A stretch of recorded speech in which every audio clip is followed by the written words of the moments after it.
influenza. Astagfirullahaladzim. Bukanlah. Mami siapa ni? Yelah, jom. Ya.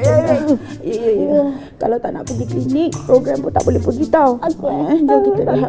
Sayang, siapa buat anak mami? Siapa buat dia? Sayang, mari masuk bilik.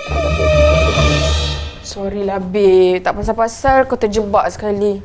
Tak apalah, babe. Aku suka je. Kau memanglah suka sebab ada sebab. Aku ni setakat ayah pentas tu, siapa-siapa pun boleh buat. Majlis bukannya besar sangat pun. Mak aku tu saja je nak libatkan aku sekali. Apa dia? Aku dengar kau mengut-gungut apa benda? Apa dia? Mungkit. Macam manalah hidup tu nak berkat kalau buat kerja agama macam ni pun nak berkira.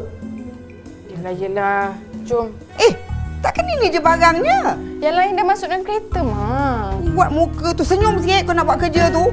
Masam je tak tolong payah. Cepat sikit.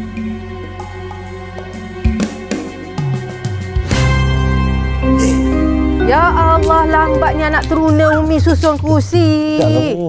Ni, nama-nama VIP semua dah letak tak? Dah, Mi. Yang sini ingat ya, sini semua perempuan, sana lelaki. Lelaki perempuan, okey.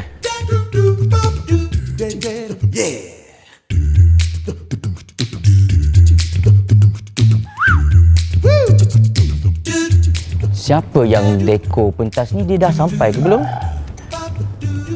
Tak pasti pula saya, Ustaz.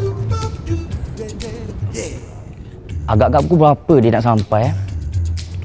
Skrip MC yang ente buat tu ada kat mana? Allahu Rabbi, Ustaz. Ana dah siapkan, tertinggal dalam kereta. Ana pergi ambil kejap, Ustaz. Boleh.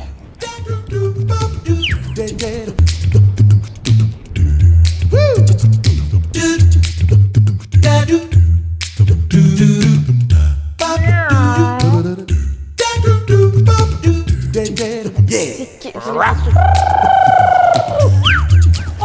Allah Akbar.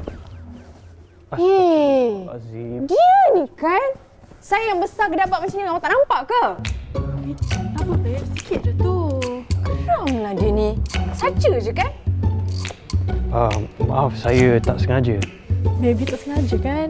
Tak adanya, babe. Dia nampak aku tu pasal dia langgar aku. Saya minta maaf lagi sekali.